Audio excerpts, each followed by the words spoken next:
Okay. Hey, everybody. My name's Diane, and I'm the host or your host today of Design Recharge. I don't know why I said it weird like that, but oh well, it's always new. Everything's different.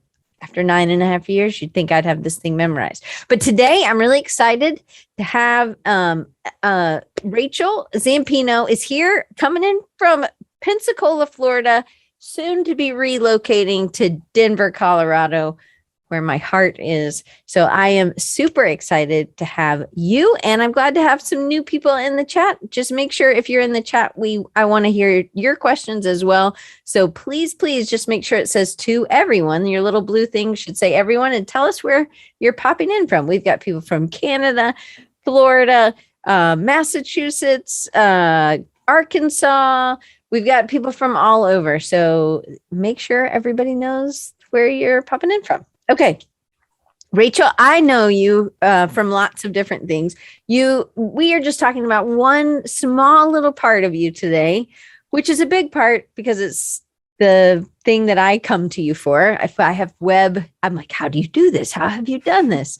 Right? I go to Rachel. Rachel solves a lot of my problems in this, or we figure it out together.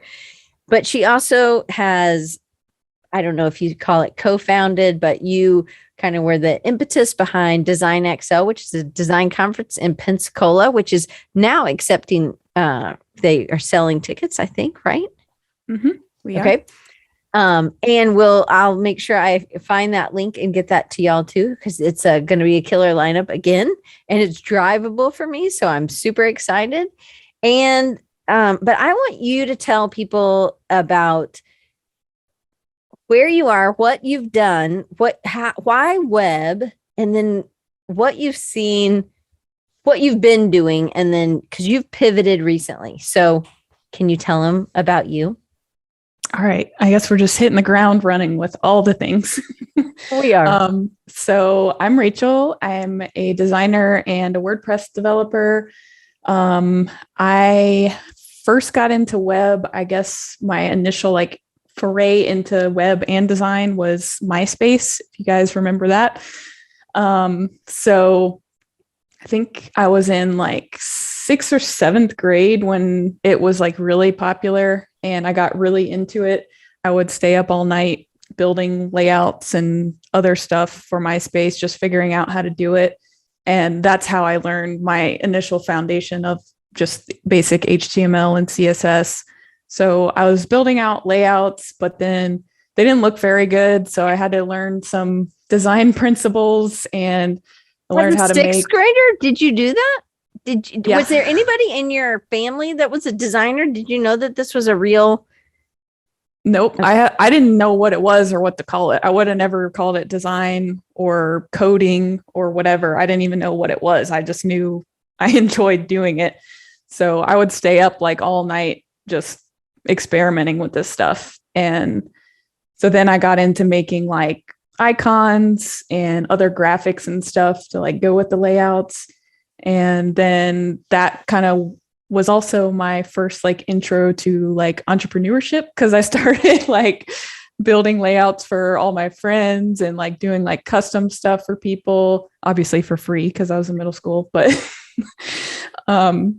yeah, I was just super obsessed with MySpace and all the unlimited possibilities and things that you could do to customize your profile. So I think that's where it really started. And then over time just transitioned obviously away from MySpace because that doesn't really exist anymore, but translated into websites and messing around with my personal website, and then eventually somehow getting some friends and clients to trust me enough to let me mess around with their website. And then it just went from there. So it's still I'm still as excited about building websites as I was back then. But yeah, did that answer the question? Yeah. So what number kid are you? I'm an only child. So the number one and the last. The first and the last. So that makes sense about you being so resourceful, right? I would not have been I don't know, how am I going to find these things? My mom would have been we're going to the library. You're going to make you a friend, and I'm not going to be involved. So, okay. So you were a resourceful kid then. Yeah, and And I was always like crafty and like artsy, but I was terrible at drawing and I still am. So I knew that like the art field wasn't for me, but I didn't really know what the answer was. And yeah, I guess I just spent like a lot of time at home by myself as an only child, and just like I was able to connect with friends and other people like yeah. online. So Yeah. So this was like a way for you to um, connect or be with other people without physically being with them, right? mhm. I Yeah. wonder if more kids since COVID will be uh, more interested in web or coding or social media because of, I wonder. Anyway, we'll meet back up in 10 years. Okay, Rachel, and we'll have that conversation Okay. with some people who were in sixth grade then.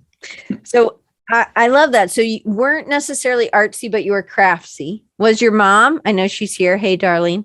Or Miss Zampino, or I don't know. I'm from the South. We would call her Miss Zampino, but she's showing up as Darlene. My mom's showing up as Elaine. So was she crafty?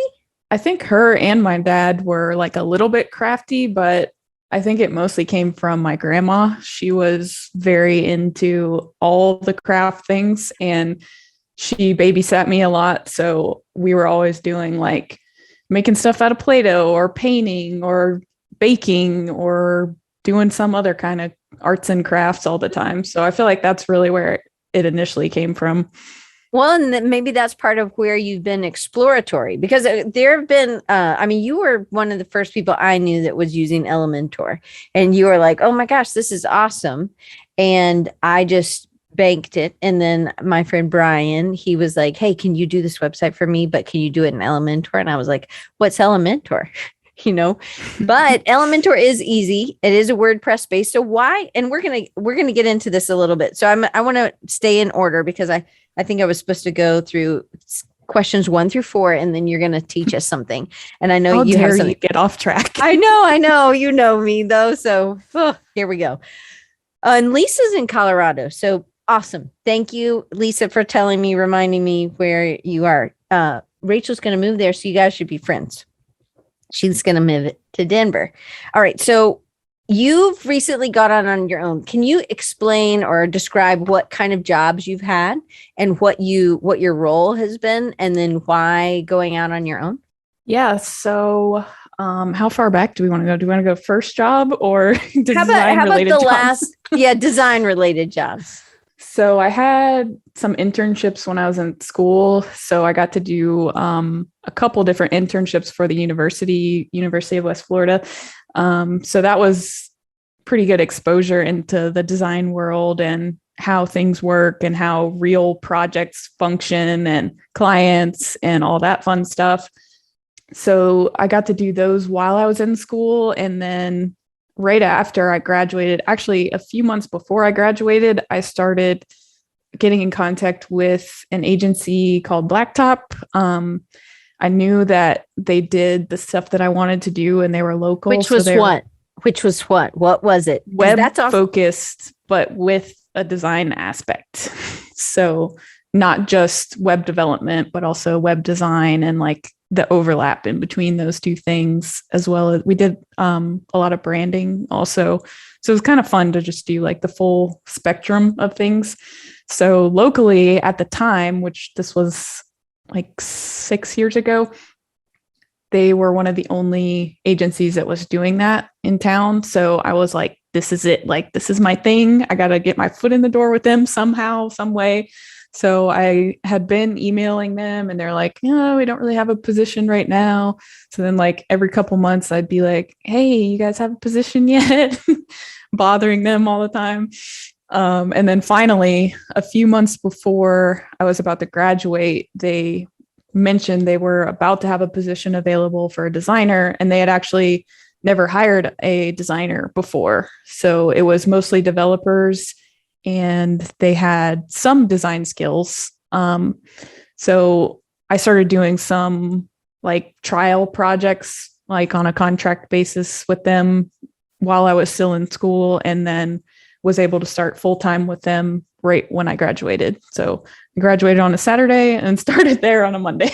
Okay, so then what was your role in the beginning? Was it just web design? Were you designing WordPress? Were you doing custom sites? Were you using a tool like Elementor, or were you using Divi or something else? Back then, which doesn't seem like that long ago, 6 years ago, but in terms of technology and stuff is a really long time. We were still building WordPress sites, but they were utilizing themes rather than like page builder plugins.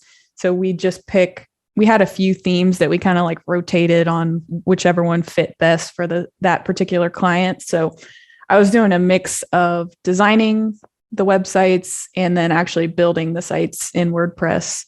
And then I eventually translated into more of the branding stuff and then web design only. And then we had developers who would do the development. Okay, so because my mom won't know what this is, maybe your mom doesn't either. And just in case there's somebody listening that doesn't know, right? So using a theme, what's the difference between using a theme and a page builder? And when did you do that research on your own and you found the page builder, or did somebody at work bring that up? It's kind of hard to explain the difference between a theme and a page builder. Basically, a theme is like, it's sort of like a set template that you can use. So you'd go buy a theme from somewhere and then download it to your site. And it's like, has all the fonts and colors and maybe images and icons and stuff already like pre-packaged together. And then a page builder is to get more custom with it. Basically, you'd be building something from scratch and just making a completely unique website. You want to know what I use as that analogy? Did you ever, this is how y'all are going to be like, oh, wow, your mom was really, really helpful. She just didn't want me to make a mess though. Did you guys ever have those watercolor things? All you needed was water and a brush. Mm-hmm. And you would paint and it would be whatever color the manufacturer had, but it was white piece of paper. It looked white, but then you put water on it and it would be a color, Mm-hmm. you know? Like that's the way my mom would let us. I mean, she let us, we were crafty too, but when we were really young, because I was like, I want to paint. And she'd get these, go through these things. I'm like, I'm done with this book, you know, but that's what I think. I think a template is all the colors were already done. It was just like, all you had to do was put some water on that paper and bam, there's really not a lot of strategy or customization. And so making it work for each client. And then the other is what you're able to do with I think a page builder or with coding. Of course, coding, that's like somebody's got to make the paper before they even give it to you. But it's a empty sketchbook and it's a good sketchbook and it gives you lots of things that you're able to build, but it's empty and you can make whatever. You're not limited by what colors came in the whatever, right? Mm-hmm. To me, it's that. It is a template. It is pre-made and it's not difficult to change them, but it's not as easy. And this may be one of the things that people are like, oh, I have this theme. Well, now I have to buy another theme, right? Now I'm going to buy this. And so there's lots of things that me and you use that are free. They're free and you don't have to buy. So it's saving you, but you're also able to customize a lot more. Did you see that clients that they wanted more custom things than you were able to give them when you were just doing themes? They wanted you to customize. Can you change this? Can you take this out? And you're like, ugh. Yeah, I think it depends on the client. Like some people, if they don't really value their website, which everyone should value their website in this day and age, but if they don't really care if it's a template or a theme. They just kind of want something as cheap and fast as possible. And maybe that's fine for some people, but most clients want something that's unique to them and their business and something that also meshes with their brand identity and other stuff other marketing stuff they have out in the world, which is a big deal, you know, having everything cohesive. That way somebody's not on your social media page and then they go to your website and it looks totally different. And they're like, am I even in the right place? Are you trying to spam me or what's going on here? Right. You're advertising clean restrooms out by the street, but on your website, it looks super nice and bougie, right? Mm-hmm. Okay. So one of the things that me and you have had conversations about, and I mean, you can look at my website and see I have not updated my website, right? This is a problem. We're designing, we're busy, but you've also seen agencies do this too. So the problem is what? Is that why don't I have my website updated? Why can't I keep it updated? Why do you think? I think it's a lot of things, but I guess like the main ones would be either they have a website that somebody else built and they don't know how to edit it, which is a big one, or they just simply like don't have the time or the effort to put into updating it, especially the portfolio aspect. Like that's pretty daunting to think about, but it's really like an investment in yourself, in your business. It's an important thing that you need to make the time to actually do it.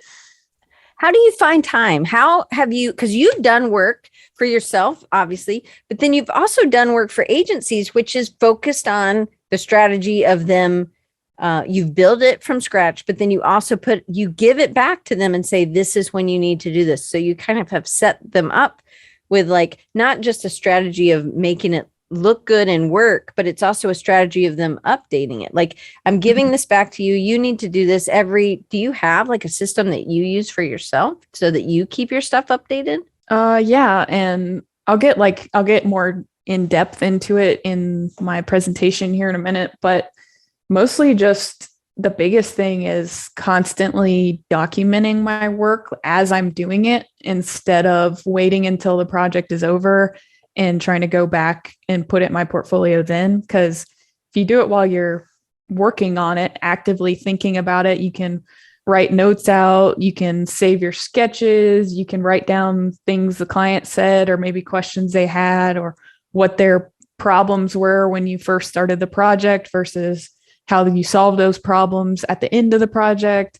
And just like your overall process, it's much easier to document it while you're doing it instead of revisiting, oh, I launched this website 3 months ago. Let me go add it in my portfolio. And then I'm like, I don't even remember what I did. I don't remember what we talked about.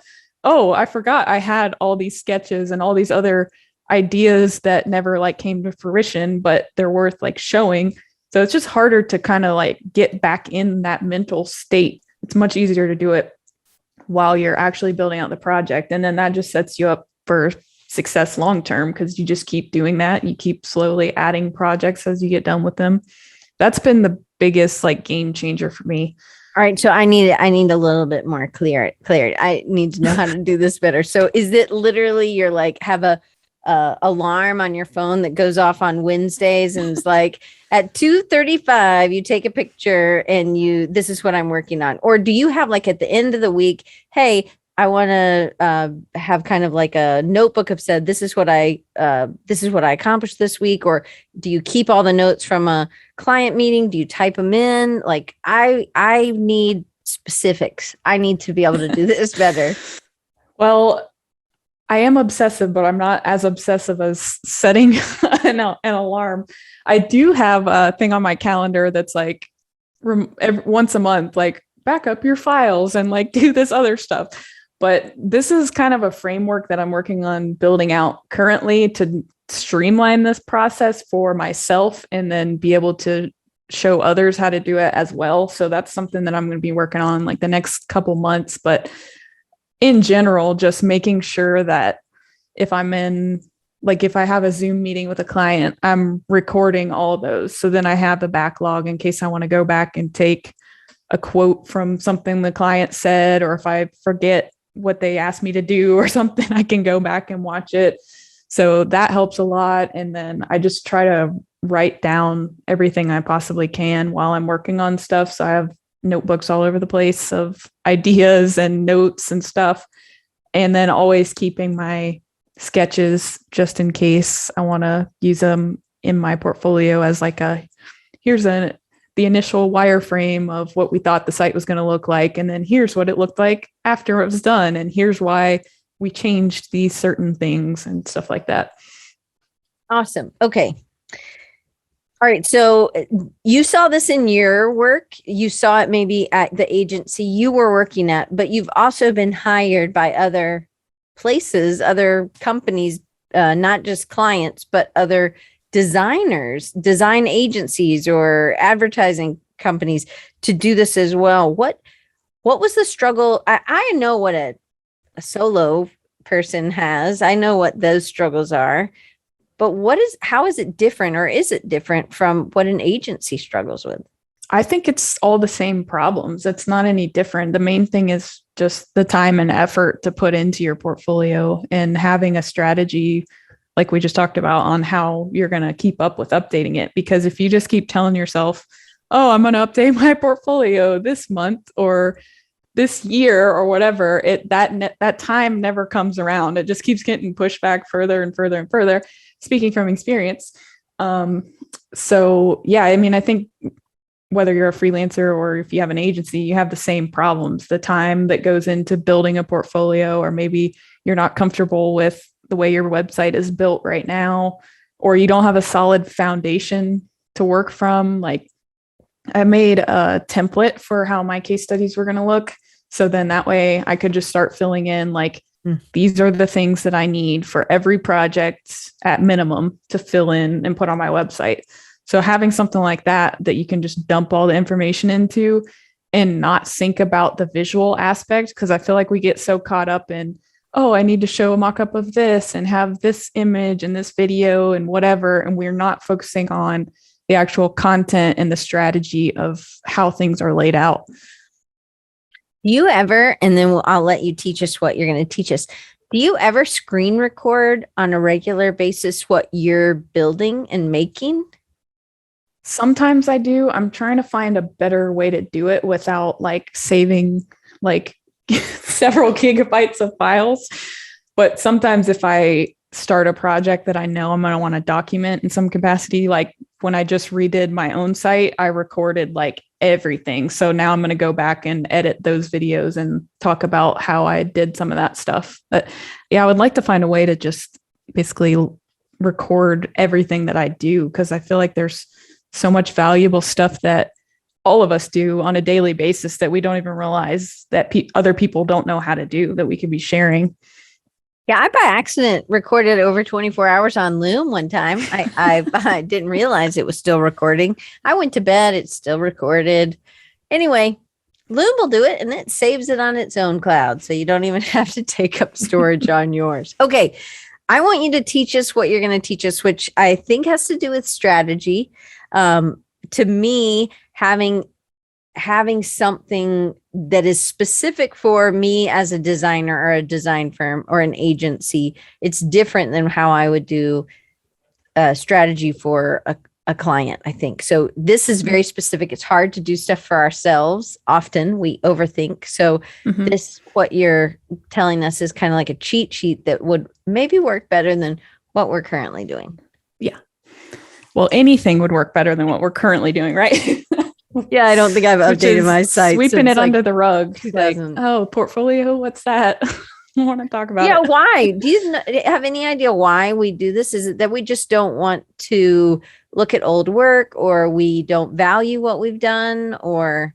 I think it's a combination of things. I think most of it, for me personally, has just been not having the confidence to like put that stuff out there, and like not knowing how to talk about it. Cause you can be like, oh, here's this pretty thing I made, but then you need to actually talk about your process and what problem you solved with that design or whatever. And that, for a long time, that was really hard for me, because I was always just like in perfectionist mindset. Like, this thing is not good enough to put in my portfolio. It has to be perfect, but it's never going to be perfect. So you might as well put it in there.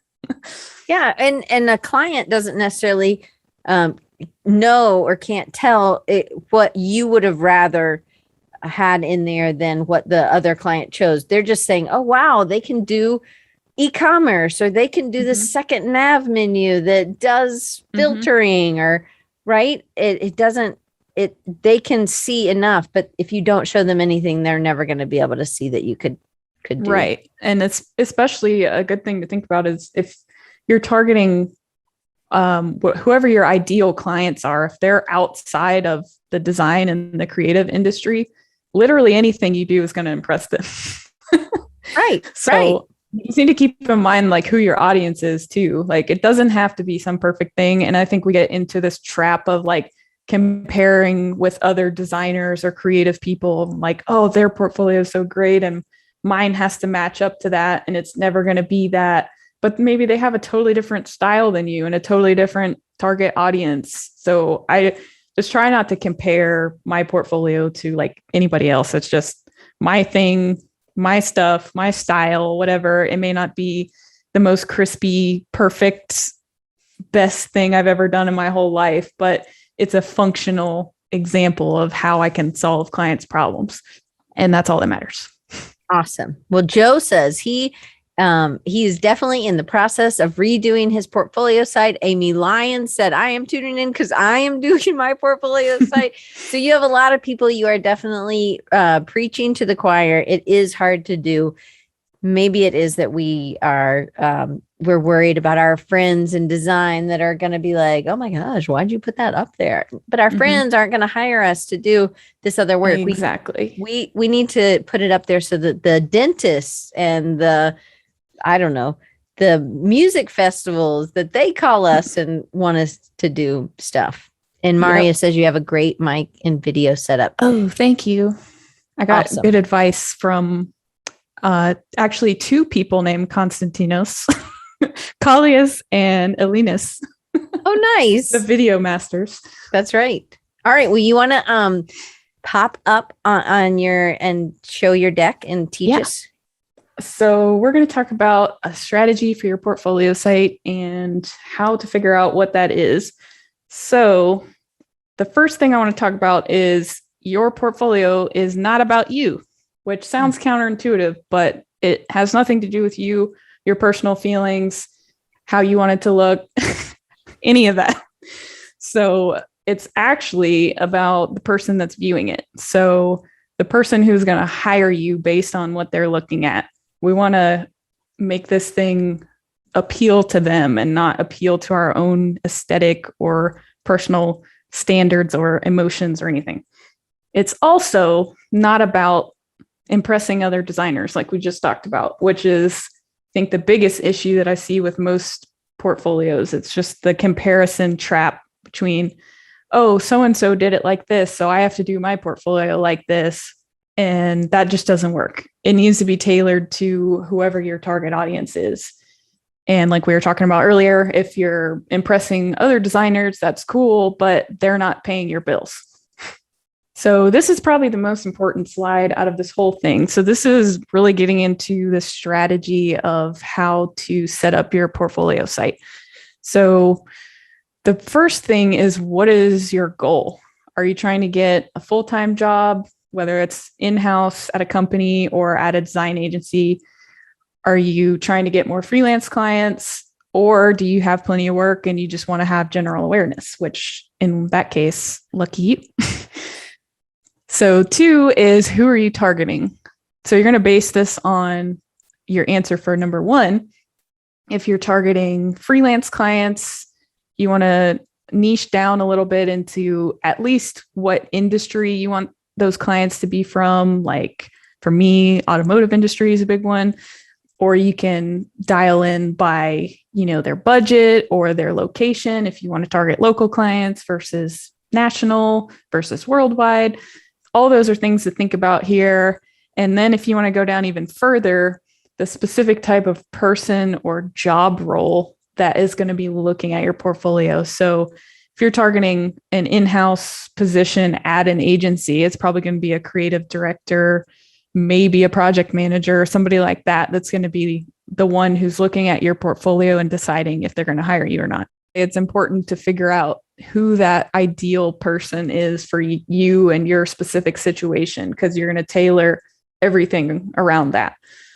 But this is a huge pain point for a lot of people. They don't want to alienate other people out. But what have you seen when you've done this for clients? Because really working at Blacktop, you were just doing web design and y'all were maybe specific. But how have you seen that because I think this is a fear.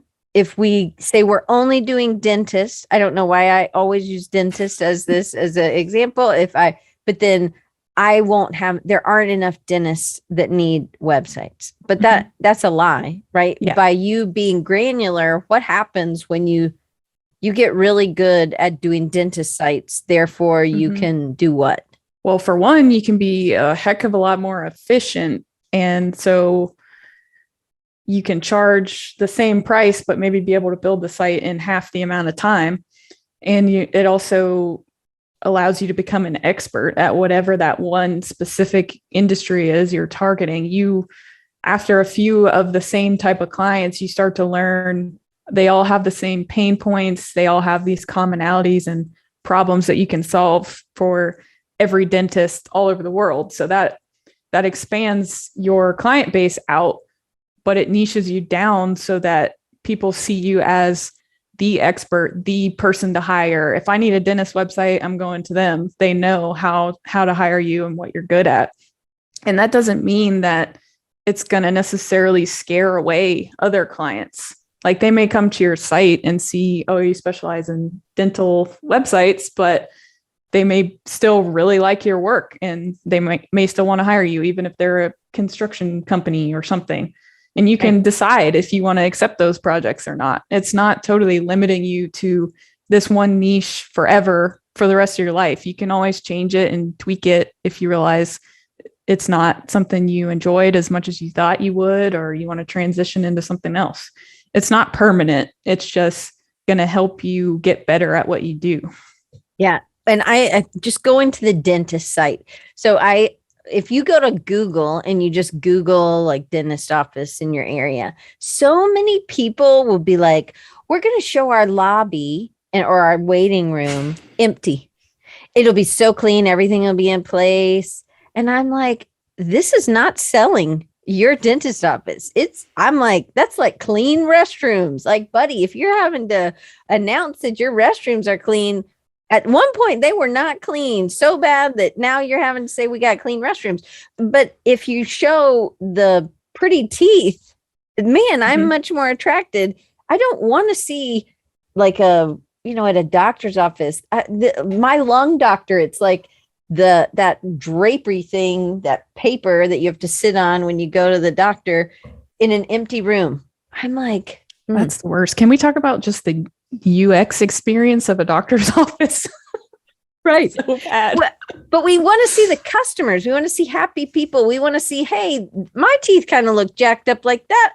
And then look what happened. They got their teeth much better. So again, we're in the dentist realm, but I love that one, I can be more efficient. And I love that I'm not always having to learn. I know that a lot of dentists want to maybe have scheduling done. The first time you had to figure it out, but the next time you're like, hey, this is something you can offer. Now you know the service. Again, it helps with that expert status, I think. Mm-hmm. Yeah. Joe, and you sorry. create stronger relationships with your clients too, when you can really sympathize with the issues that they're having. And it's something that you've experienced and solved for another client before, and they trust you, and you just build a stronger bond, which also is going to equal more referrals and stuff for you too, if you think about it that way. Absolutely. So Joe says, do you think it's a college or university mindset where they tell the students to have various graphics in their portfolio? Yes. But as you're coming out of school, now I say this as an educator, we aren't trying to get you a niche. We hope that you get that later, but so many people 10, 15 years later, they're just still, and I mean, I've definitely been in this, this has been a huge pain point for me. Like, what am I going to say I do? I say I do web, which I think Will would laugh at me, but I do a lot. That's the majority of the stuff I do. Now I still do brochures and print things and signage, but I just am not advertising that. And I think that's the difference, because it's where you're pulling things in, because this is where I'm better. I know what things to use. And the reason I use my hosting is because of you, Rachel. I changed my hosting because Will was like, Rachel's using Flywheel now. Did you know that? I was like, what? And then I contacted you and you were like, okay. And Paul's just given us a little dentist. Dentists should show pictures of their ceilings because it's what you spend most of your time looking at. I've had dentists who actually put posters up there. But I actually like That's the cool. ceiling tiles because then you can kind of connect the dots, or I make pictures with them because I really don't like going to the dentist. Okay. So we've gotten granular. We're just going to take a stab and we're going to do dentist websites, and we're going to end up making more money. What about the other pain point of getting granular? And I'm sure you've had to deal with this is, oh, but Rachel, it's going to be so boring. I'm just going to do, I mean, let's say you really like dentist websites, but instead let's do automotive because you, Rachel, love automotive. Have you gotten bored because you've done a lot of automotive? No, absolutely Why? not. Like it has to be something that you're passionate about in some way, or that you have some kind of connection or tie to, like emotionally, I think. So I'm super into cars. That's false, right? That we're going to get bored by just doing the same thing over and over because. Yeah, you will if it's something you hate. Does that make sense? You need to find something that you really enjoy doing. And if you don't know what that is, you just keep experimenting until you find it. And that's what I was going to say about the school thing. Like you have to be a generalist during school because you don't know anything yet. You're still learning it all. You're exploring, you're experimenting and trying different things. There just needs to be something like maybe a few years after you get out of school that's like a revisit, like, hey, you have to stop being a generalist now. What's your thing? Yeah.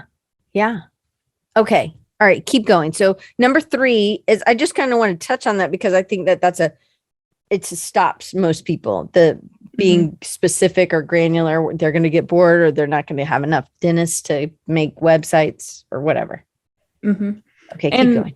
Another thing on that topic to note is like, it doesn't have to be niching down to the industry. It could be something else. It could be types of people you want to work with, or all sorts of different things, budgets, locations, right? Anything. Like for me personally, it's people that have a company or a solopreneur who has some sort of portfolio on their website, which sounds limiting, but really it's not. It's not only designers and artists and creatives, it's photographers, it's commercial painters, it's all kinds of different things. Anyone who needs to showcase their work. And since I've done that for so long, I've gotten really good at figuring out how to help people sell themselves and help them figure out what their strong points are and how to relay that information. Because you've been doing it since you were in 6th grade. Okay, keep going. All right. So last one is, how do you make their life easier, which is the most important thing.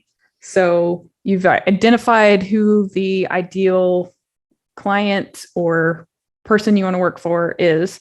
Now you're going to figure out how do you make their life easier, which is going to tell them why they should give a crap about what you do. How are you going to relieve their pain points and what problems are you going to solve for them? And that's the main focus of your entire website, your marketing, everything that you do. So you're going to base every single decision you make on your website around this. What your taglines are, what your intro statement on your website is, images, text, how you're going to present your portfolio, and what you're going to talk about in your case studies about the specific pain point you solved for X client that also applies to the current potential client that's looking at your site. Does that make sense? Yes. How do you know, just because you're an expert or you're knowledgeable in the industry because you've had experience, you know about, or do you go and talk to your ideal customer or your favorite customer, favorite client and say, how did I relieve your pain? Why do you continually come back to me? It's been a combination of just seeing the patterns across like multiple clients of things that I did for them or whatever. And also, like you said, making sure that if you're making sure that your client is happy anyways, this information is going to come out because you're going to say, what did you like about working with me? How could it have been better? That kind of stuff after the project, and like making sure that they feel satisfied with what they got no matter what. So you're going to be gathering that information. You just have to start documenting it. Okay. A portfolio seems very daunting. So I want to put emphasis on the fact that you're allowed to start small and expand it later. You can start with maybe 3 projects, maybe even just one full case study, and then expand from there. The important thing is just getting the work out there, letting people get eyeballs on it, even if it's not the most perfect, wonderful thing that you've ever created. Getting it out there, you're starting to get traction, build your audience, and starting to build credibility as well. And progress is always better than perfection, which has been my hardest life lesson to learn, but I think I finally learned it. Next, sure. Like I said, quality over quantity. So if you can only build out right now 3 case studies, that's better than having 10 or 15 generic portfolio pieces that are just images with no context into your process. Why is that? Why is having content or context important? Well, all the stuff we just talked about, you want to discuss how you're going to actually solve real problems for your clients, not just, I'm going to make you this pretty thing.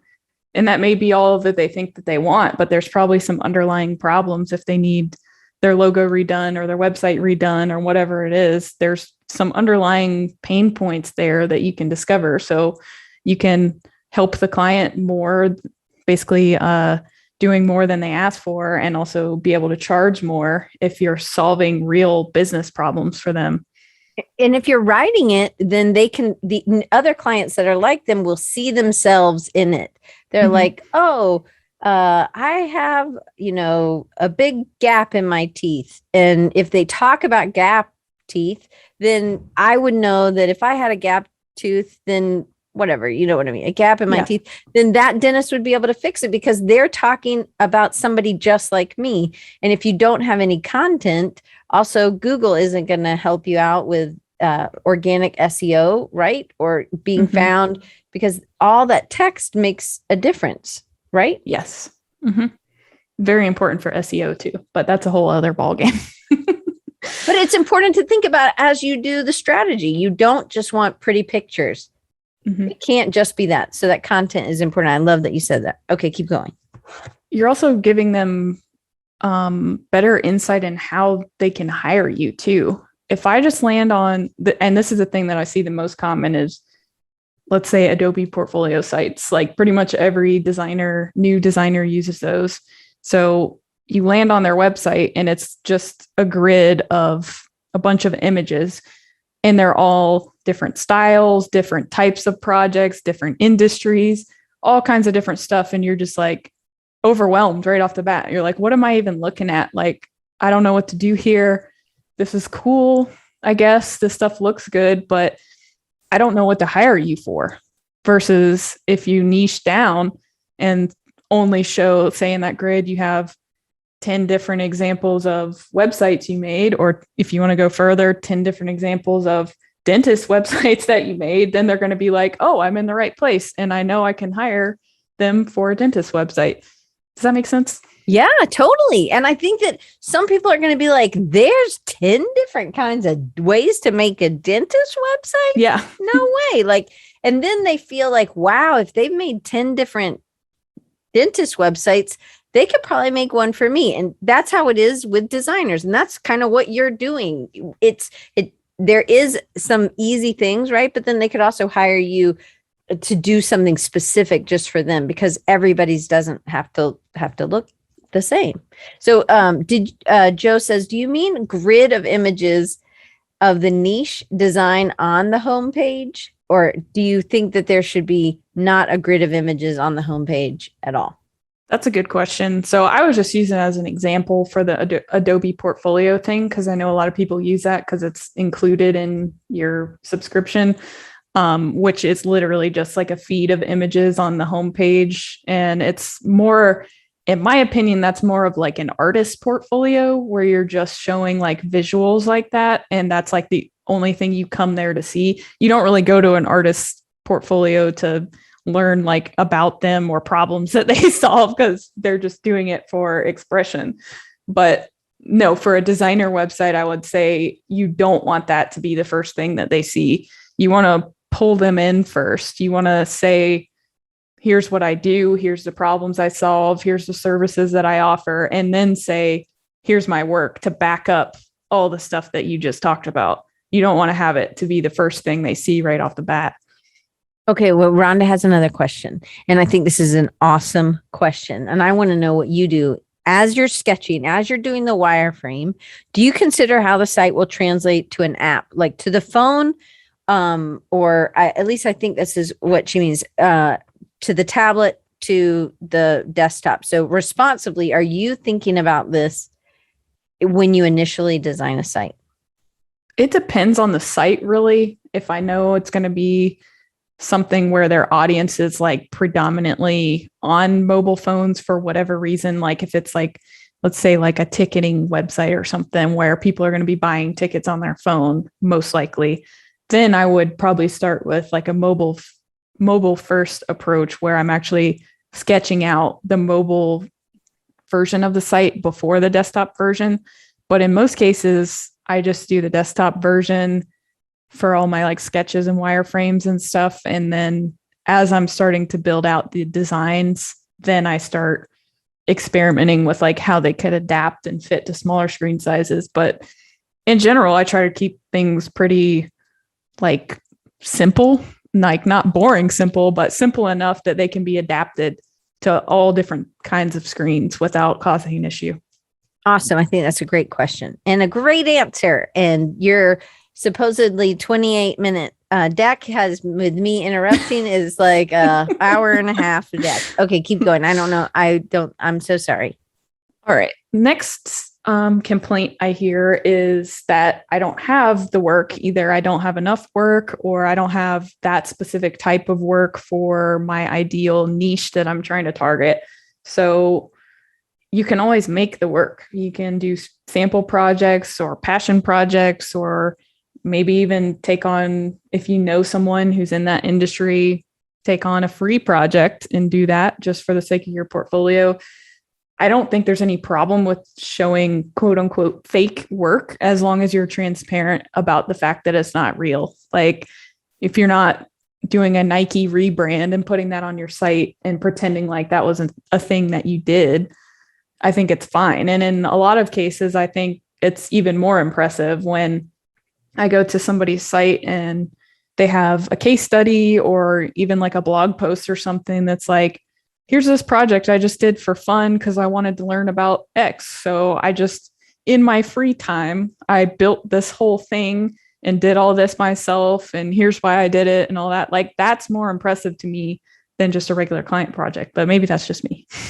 No, yeah. And it's that you enjoyed it enough to take the time to self-initiate a project to figure it out instead of putting up something else that you weren't excited about. Yeah, it shows your passion, but also that you're willing to do the work. Mm-hmm. So the next thing is mock-ups are your friend. So I put this slide in here because somebody told me the other day that they didn't know what a mock-up was, and I almost fell out of my chair. So I just want to make sure that there's nobody left on earth that doesn't know what a mock-up is. My mom might not know. Well, designers and creatives that don't know what a mock-up is. She comes every week. She should know by now, but tell her what they are. So if you don't know, a mock-up is basically a template that you can use to present your work. So it could be anything. Like for me, it could be a photo of a laptop sitting on a desk. And then I want to take a website I just designed and place it into that presentation. So you can get all sorts of mock-up files. They're ones I use are usually Photoshop files. So all you have to do is dump your work in there and it knows how to adjust it and fit it into the mock-up. So those are a really great way to get a professional presentation for your work with like very little effort. You're not spending money on photography or time trying to photograph your own stuff. Most mock-ups you can get online for free, but I would highly recommend paying for some just so you're not using the same mock-ups as every other designer in the world. They're usually not that expensive, and the paid ones usually come with a lot of customization options. There's lots of sites you can get them from. Some of my favorites are like Envato Elements, Placeit.net, You Work for Them, and Mr. Mockup has some really great, like really robust mockups. Also, all of the stuff that I'm talking about, any like resources or anything, if you want to look at it later, is on my website. You can go to rachelzampino.com/toolbox and everything is in there. So don't worry about like writing it down right now. So anyways, use mockups, work smarter, not harder. And back on the topic of writing, your work doesn't speak for itself. You actually have to write some stuff. You have to give whatever images you're going to show some context. People that are looking at your work don't know what they're looking at, especially if they're not in the creative industry. It can be a picture of a logo or a thing on a website or whatever. And they're just like, okay, like this is cool. Like it looks good, but what is it? What does it do? What's it for? What problems does it solve? I don't know, because I'm not a designer. I'm just looking at it and it's just a pretty picture. So it doesn't mean anything to me. And it undervalues your work if you do that too. Mm. So as we talked about earlier, start documenting now. If you're working on a project now, start taking the notes and compiling your sketches and recording your meetings if you can, or any of that kind of stuff, compiling all your projects so that you make your life a heck of a lot easier when you go to add it to your portfolio. So should we, maybe it's like write down the pain points of the client, write down words that the client's trying to convey. Also, maybe in a meeting, you're writing all your notes, but maybe after the meeting, you go back and what kind of things would you circle or highlight from that meeting that would help you to either discuss a challenge or something that they didn't understand? Would that be something that you would make sure that you wrote a little bit more about? Because if Judy couldn't understand it, then maybe you should describe it so that Larry can get it too.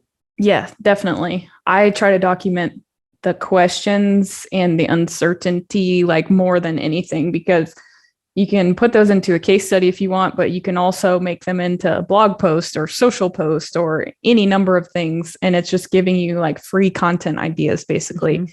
And it's free content that's going to speak directly to your target audience because it just came from your target audience. Yeah. I know that Paul's done that with when you have like a client issue or something and a client's asking a lot of questions, like you were saying, questions or concerns or uncertainty, like that one uncertainty or that one question because you explaining it could be a blog post or could be content that then you're able to address it on their website. Everybody's not getting to your website from the homepage, right? That's the other thing. They might be coming, their landing page that they're coming to is that blog page that covers, can I do blah, blah, right? Mm-hmm. Okay, keep going. I'm sorry.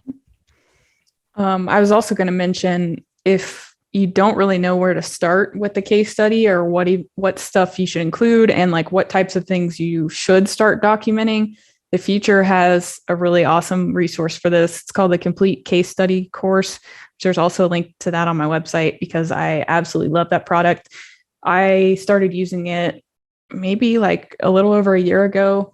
And there's worksheets and stuff that you can print out that ask you questions and you fill in the answers. And it gives you like lists of different types of visuals and stuff that you may want to show in your portfolio. So it has a lot of information, but you can tailor it down to whatever you need. But it's just a good starting point. Instead of starting from like a scary blank canvas, you at least have like a template to work within. So I highly recommend using that. Awesome. I put a link in the thingy. So you get out what you put in, which is true of anything in life. But if you're just kind of half-assed throwing things in your portfolio here and there, oh, I just got done with this project, I'm going to upload a picture to Dribbble or Behance or whatever, that's not really doing anything for you or your business. It's just throwing stuff out into the void. So I think it's worth spending a lot of time and effort getting your portfolio in a really nice place with case studies.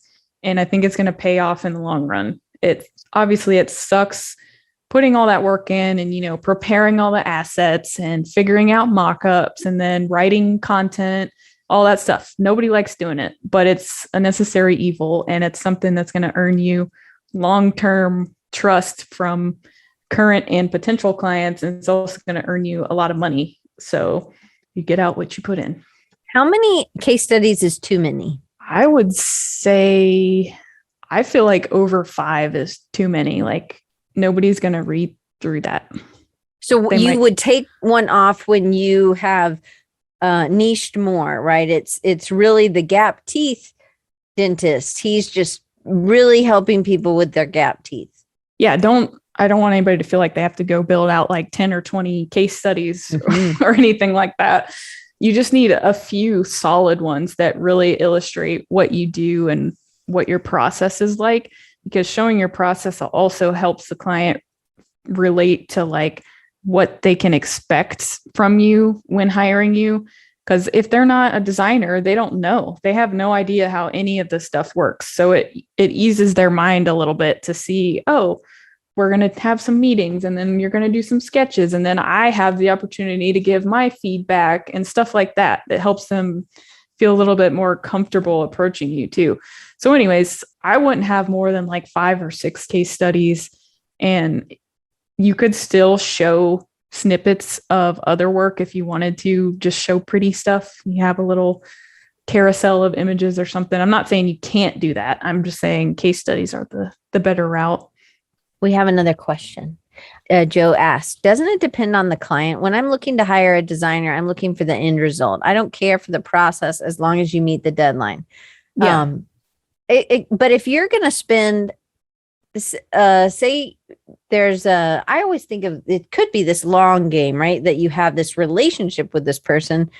If it's just I want to go to McDonald's, I want to get my food. I don't want you chatting me up at the window. Just give me my food. That's what it feels like sometimes when it's really fast. So it is not about the relationship. It's more of a transactional. So Joe, I would maybe push back just a little bit there. Sometimes you are just looking for transactional, but if you're looking for somebody who's going to help you with your strategy going forward and going to be invested in your company as a designer, to help you in the next web design or in the updates or looking out for things that they might need.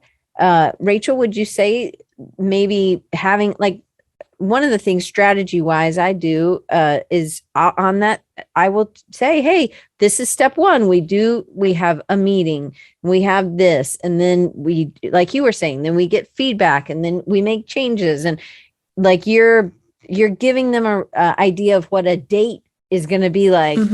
This expensive $30,000 or $10,000 or $5,000 or $2,000 website is going to be, and what maybe they can expect. Like, where do you put that? Like here, and you don't want to make it like 10 steps. It's like 3 or 4 steps. You're trying to make it easy, right? Yeah, and I'm not saying it has to be like each project has to be a novel or anything like that. And if you don't want to include like your full process within a case study, you can always have a process page on your site that talks about your different services and how timelines work and different things, whatever you want to do there. But I think it all depends on the audience. Like I feel like you should still have case studies no matter what. The whole point here is we're trying to make more money and target bigger clients and solve bigger problems. But if you're not that type of designer, that's fine.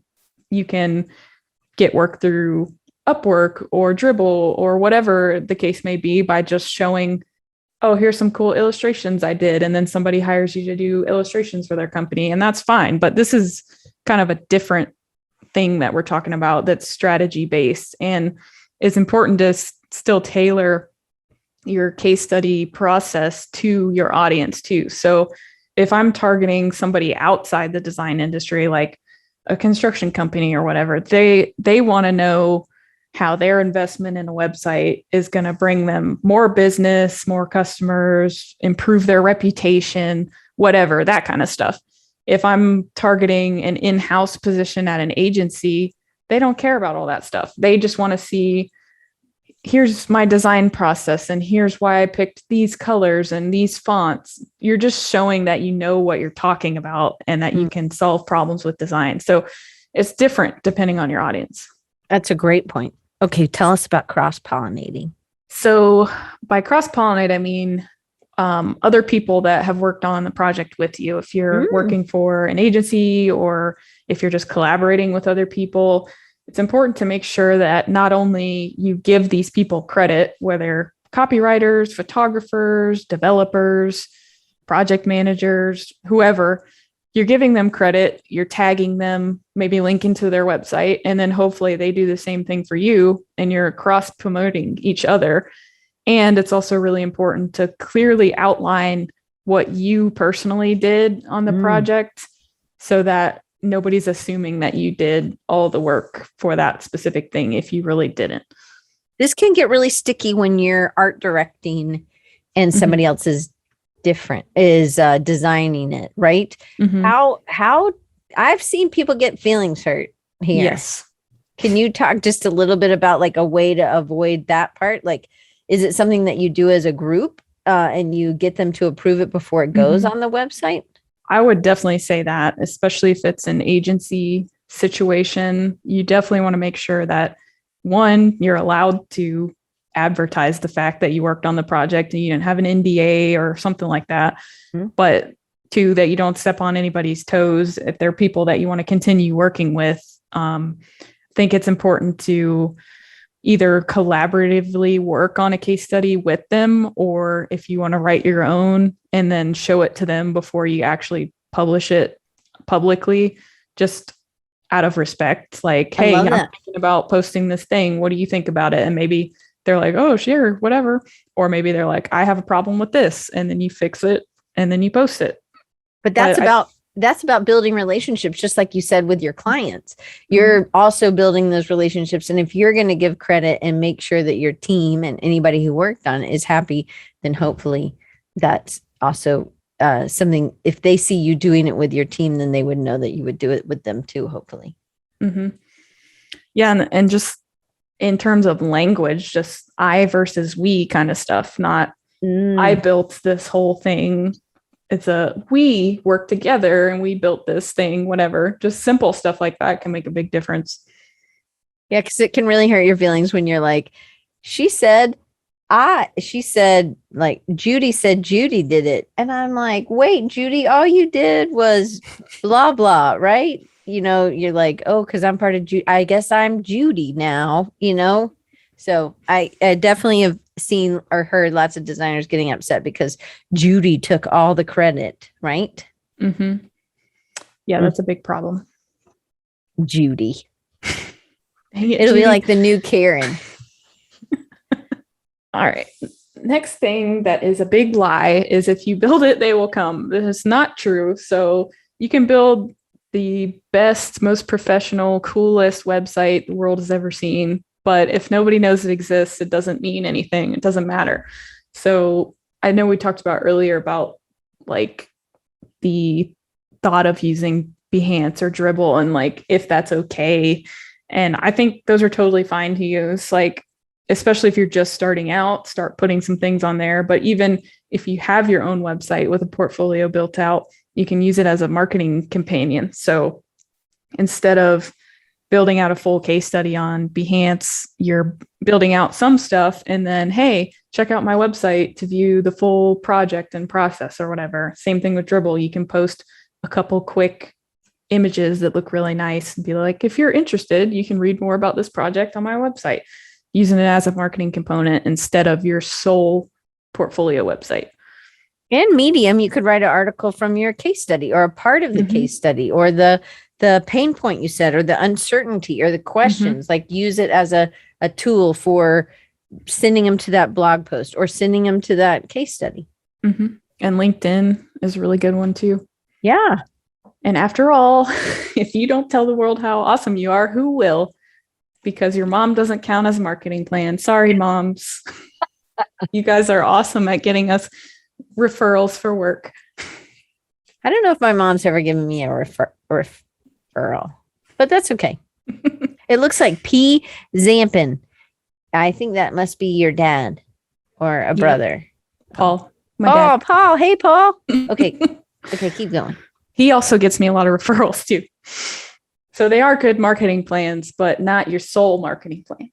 another important thing, I swear we're almost done, there's only a few slides left, is don't be afraid to ask for help, because being trapped inside your own head is a scary place. For me, at least, it's much easier to get, the same as you do for your clients, to get that outside perspective on your work and your portfolio and your website, to have another set of eyeballs on it that see it totally differently than you do, because you're too close to it. You're too emotionally invested in it. You can't see clearly, whether you think you can or not, you can't.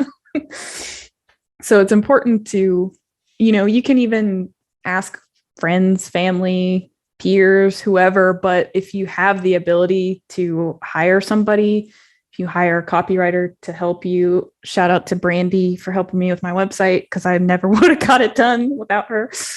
You can hire a coach or a mentor like Diane, who's also helped me a lot to get that outside perspective, also to give you accountability on actually getting the thing done.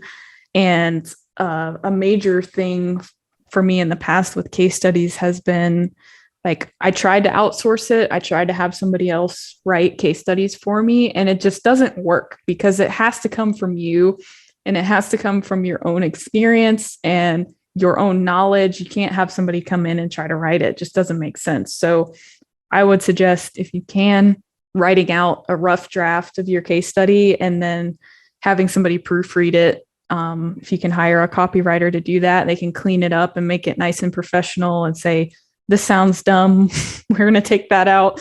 And if you can't, it's confusing, right? You are using a term that maybe your client wouldn't know, or even having a client that you really trust. Hey, can you read this over? And then they could, again, it has to do with these long-term kind of, it's this trust is being built. So you need something from them. What about testimonials? Where do those, is that in here? Am I scooting ahead on did you cover testimonials? I will talk about it in a second. Okay, never mind.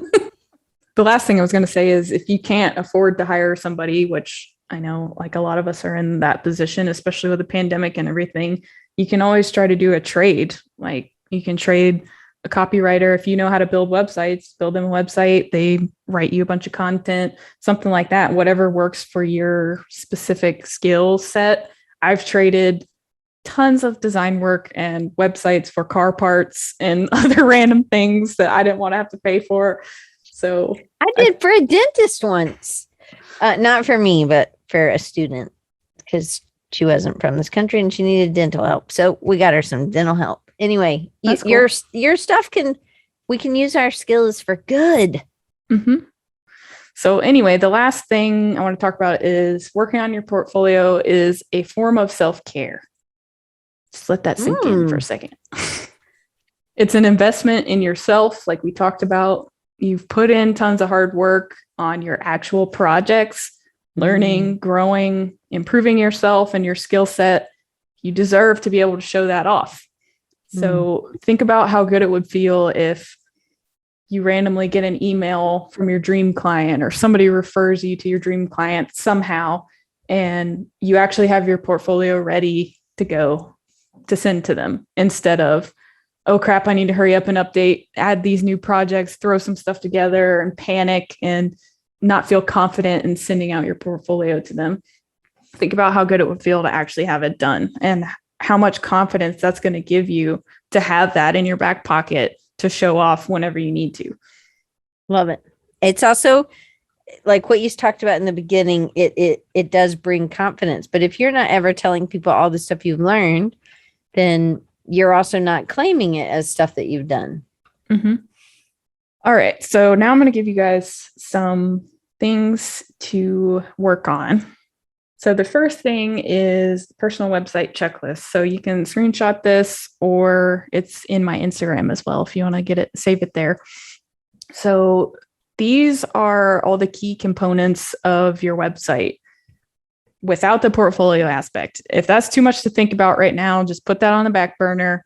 Focus on these things first and get them done, and that'll make you feel good, and you'll get the momentum going, at least to start building this thing out. So these are all of the basically bare minimum requirements of things that I would have on a personal website. So photos of you in your element. So whatever it is that you do, if you're at the computer designing, if you're drawing or sketching, if you're out taking photos, whatever you do, you want to show people you actually doing the thing. Next thing is just a general intro statement that's like, hey, I'm so-and-so. This is what I do. This is the type of client that I want to work with. Short and sweet, right off the bat at the very first thing they see on your website. Next thing is your niche, which we just talked about. So we want to make sure that we're reiterating the specific niche that you're servicing and how you can help them. Next is just a concise list of your services. So this is just like maybe 3 to 5 things, very high level, so that people know how they can hire you. This is not saying I do graphic design. This is saying I do web design and UI design and e-commerce design or something, yeah, right? So that your kind of things that would be maybe your higher ticket or things that your customer would for sure be looking for. Mm-hmm. It's terms that are general enough for a non-designer to understand, basically, so they know how they can hire you. It's not going in depth into all the little details of the things that you do, just a high level overview. After that, a short and sweet bio, because people want to know at least a little bit about who they're going to be working with, especially if they're paying you money to do a service. They want to know who the heck you are. So I think a paragraph or 2 max that's just like, here's who I am, here's some stuff that I've done and experienced, here's how I started out, here's like a little bit about like why I'm passionate about what I do, that kind of thing. Next, testimonials, very important. So where do those go? They can go anywhere. I know a lot of people have them like built into the footer of their site so that they show up on every page, which I think is a good way to do it. Also, the best way to do it, I think, is within a case study. So if you have a testimonial that applies to that specific project or multiple testimonials, you can kind of like sprinkle in throughout that case study. I think that's the best way to do it, because it's like, it's saying, hey, I know what I'm talking about. Here's the stuff I did. Oh, and my client also agrees with me that I did all this stuff. Just like social proof, basically. So somebody asked if this should be on the homepage or in the about page. And what I'm hearing from you is it could be on every page, but you may have dedicated portions on the case study page about that case study. And, or if you're talking about, you've done blank and you have a case study about it, you might have 2 testimonials that talk about that thing. It might not necessarily be from that client, or it would be on these other pages with, would you ever put it on a blog page where you were talking about like a pain point? I don't think so. I feel like that's just like, I feel like blogs should be purely like educational, informational, or like, what's the other word I was looking for?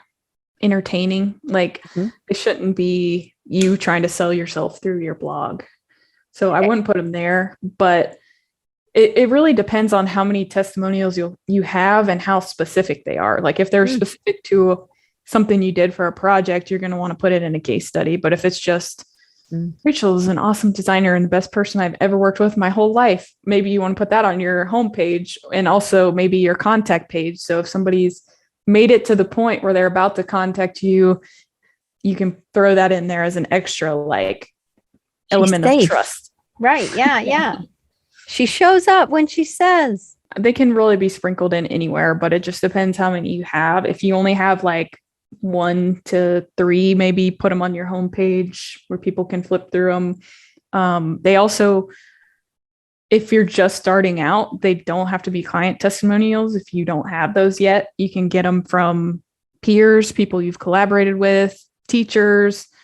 What was the other thing I was going to say? Like your manager or creative director, somebody that you've worked for. Doesn't necessarily have to be from a client. It's just showing your work ethic. So the next thing is how to start a project with you. This seems like it's just simple, like, oh, well, they would just contact me, duh. But you need to give them more context into how you want them to contact you. And if you can, building out some type of form or some kind of process for them to get in touch with you. So it's not just like, here's my email, figure it out. Like, yeah, I love that. Like some more, I don't know what the word I'm looking for is. Context? Like, not necessarily project, context, but like you're helping them, you're like facilitating the process for them to contact you and not making it difficult. Like, and you're also making it easier on yourself so that you don't get an email that says, hey, I need a logo. Cool. What am I going to do with that? Then you have to go back and ask them tons of questions, figure out their budget, all that kind of stuff, when you could put it into some sort of contact form or some process that they go through that gets all that information off the bat from you. And then you don't have to go back and ask them anything. And it also will deter some of those cheap clients that want a $50 logo. They're not going to take the time to fill out a form like that. So that's another bonus aspect of that. Lastly, more ways to engage with you. So this is basically social media at this point. So whatever social media platforms you have that you actually use, because this is quality over quantity. We don't want to list every single platform you're on if you're not active on it. So limit it to the couple that you're active on. And that gives them another way to get in touch with you, as well as maybe they're not ready to start a project right here, right now. So they go follow you and kind of browse around. So then maybe 6 months from now, they're ready to start a project. And in that 6-month time frame, they've seen you consistently coming up on their feed on Instagram or wherever, establishing you as the expert in that specific thing that they need. So they're not even going to think about hiring somebody else. They're just going to go straight for you. So it keeps you top of mind with them as well. That's all I got. If you want but more, that's not all you have. You have just launched a community where you answered my question. You asked and you're answering people's questions. You have a YouTube channel. You're on Instagram, which I put there. I didn't write your LinkedIn. I don't know if you sent me that, but this is big, and you have a course that's out, or tell them what you've just done, and it's a huge sale. I'd rather listen to you talk about it.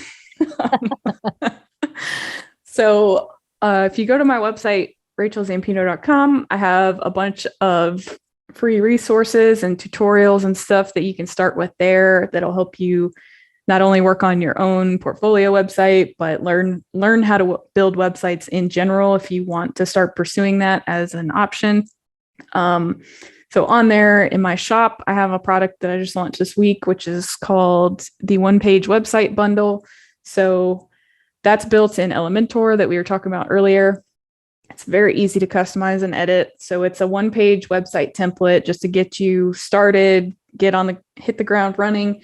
It conforms to all the strategy stuff that we talked about today, and it gives you just an easy fill in the blanks. You just fill in your own text and images and stuff, and it's ready to roll. So it's responsive too, right? So it's super easy to import the templates into. You can get the Hello theme from Elementor, which is free, and I'm sure that Rachel has an Elementor affiliate code. Yes. If you are interested in buying Elementor, any of their stuff, if you click any of the Elementor links on my site, those are my affiliate links. So I get like a small percentage if you buy something. So that would be cool. And you're an Elementor, I don't know what they call those people. Experts, yeah. Yeah. So you can find her on their site. So they, if you're looking for somebody to do more, detailed things. So I'm going to put the one-page website bundle here, and all these links are going to be at the top if you're listening or watching on YouTube or on wherever you get your podcast. All these links are at the top. And then they're also, if you go to, if you search for Rachel Zampino on my website at rechargingyou.com, and it's at a strategy for your portfolio site, because again, sometimes you just need to start. We did cover some of these other things. I do want to get you to answer this. Do you think that this strategy, even this one-page strategy, would be okay for somebody that's a established solopreneur or even an agency? if they don't have something or if it's not updated? The strategy or the website template? The website template. I'm sorry. Yeah, it's aimed at either solopreneurs, freelancers, or maybe people who are like just getting out of school and they're trying to find jobs. It's targeted more to those type of people, but it can definitely work for an agency too. If it's a small agency or if it's an agency that just started out, it will work for that. So it's just a one-page template that has all the stuff we discussed, like information about you, what services you offer, your contact information, and then like some snippets of your work and testimonials.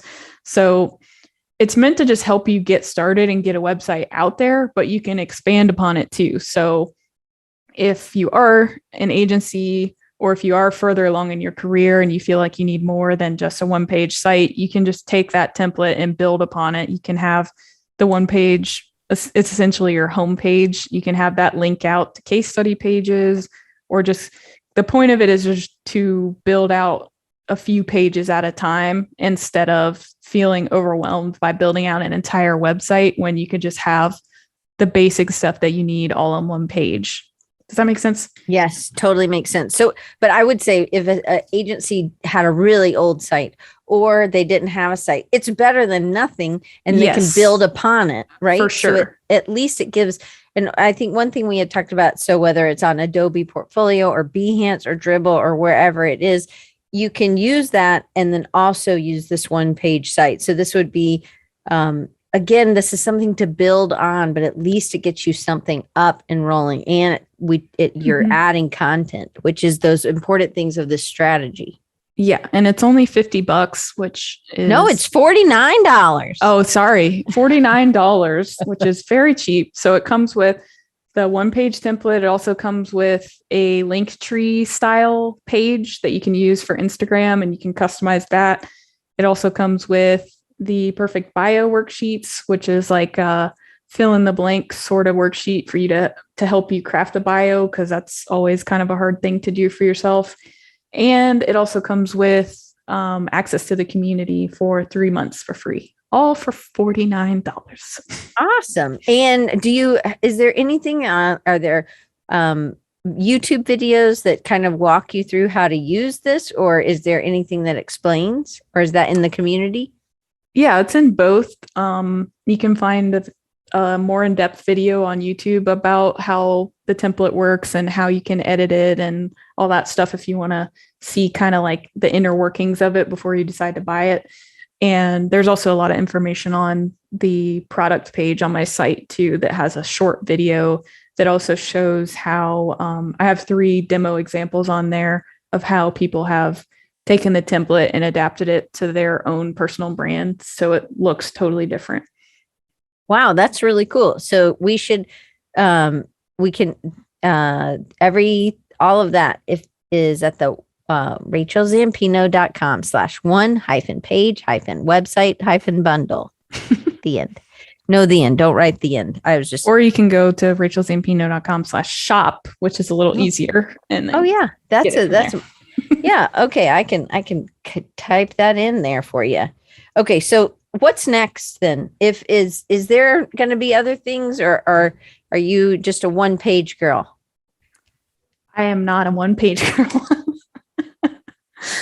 I have so many plans for so many things that I'm ready to get out of my brain. I'm about halfway done building out a course, which is going to be all about everything you ever wanted to know about how to build a website, basically, which is utilizing WordPress and Elementor. It's going to be very thorough, how to build your own site or how to build client sites if you're interested in doing that. So I'm hoping to have that out in the next couple of months. Also have plans for more website templates, more than one-page templates, and dentist templates. I'm just kidding. I'm just kidding. Maybe. You never know, people. Never know. And if you want to see Rachel live, you could see her at designxl.org in November, right? November 5th? 6th? November 6th. Hey, there you go. November 6th, right? Yep. Pensacola. Come on, people. Let's go to Pensacola. And she gave us a whole bunch of other links as well. So I wrote a bunch of them down. So if you're listening, you can go to rachelzampino.com/toolbox/shop. She covered a whole bunch of things. And if you want to find her on Instagram, just go to the Rachel Zampino, which I'm also going to put in. And I did put your YouTube. Your YouTube will also be below as well. So Rachel, one last question. What is your greater purpose and how are you living that out today? I think I'm still figuring it out, but I think it's something centered around helping people figure out like how to play to their strengths. I love that. That's a good one. All right, Rachel, thank you so much. Thank you for going over, and thank you guys all for hanging out and catching a bunch of it. I hope it was helpful. Thank you for all the questions.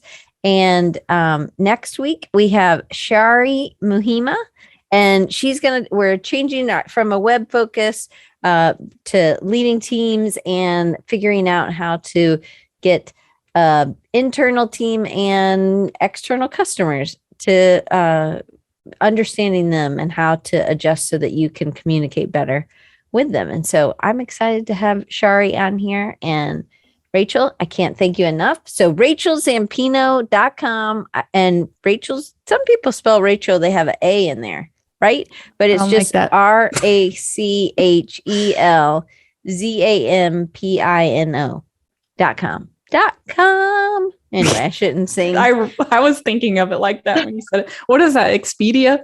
Yeah, I think so. That's right. We could do it together. Anyway, we'll do it together when it's not being recorded. And then people's ears aren't falling off or bleeding or something. Oh, wait, we had one other question came in. Okay. Oh, will you show us portfolios that do a good job of what you mentioned in your course? Do you show us? You do have those 3 examples or 4 examples on your site. Yeah. If you want to look at the one-page website bundle, there's a video on there that talks about the template and how it works. And there's a few demo examples on there of how a brand designer, visual designer, and what was the other one? Illustrator have taken that template and transformed it to their own style and their own industry. So that's a good example. It's not really like a full-on portfolio site. It's just a one-page website, but that might give you a little bit more context into like the strategy of it and how it all works together and how it can be tailored for different people. As far as portfolio websites, I don't have anything currently compiled, but I can definitely do a video or a blog post about that soon. Oh, I know one thing I forgot to ask. So how would people find out about the course, or what's the best way for them to stay? Is it just to follow you on LinkedIn and Instagram, or do you have a newsletter that you? There's a couple different ways. So Instagram, I post a lot on there. If you join the community, I'm actually going to do like a beta testing program through that. If you want to have early access to the course, you can join the community. And the third way is I do have a newsletter sign up that's on the homepage of my website if you want to know when it comes out. Is it in the footer? Is it somewhere specific? It's at the very top. Okay, the very top. Awesome. And I just want you to tell them one other thing, which I love. You should always follow Rachel and check her stories out on Friday, because she's so funny and she saves all the things she's found during the week. Tell them what you do. So it's called Feel Good Friday, which basically means it's just a giant dump of memes on my Instagram stories every Friday. So it's just stuff that I've collected throughout the week that I think is funny or stupid and just like makes me laugh. Or sometimes it's not memes. Sometimes it's like more inspirational stuff, just positive things, goofy things to kind of get you going every Friday. Brandy says she lives for it. I know Will does too. He's like, oh my gosh, that was so funny. And they are so funny. And it's just this, you can just like, I don't know, sometimes there's like 25 of them, right?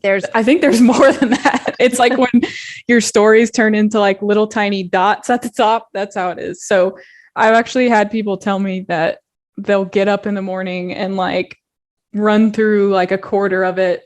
Then they'll like work, go to lunch, run through some more of it, and like do it in chunks. It's so much content. You have to break it up, but it is really fun. And it's a nice way. Another little thing that Rachel does that is just sharing, and it brings humor and making the world a better place. So I just wanted to make sure you shared that. All right, guys, we'll see you next week with Shari. Rachel, thank you so much. And we'll see you next week.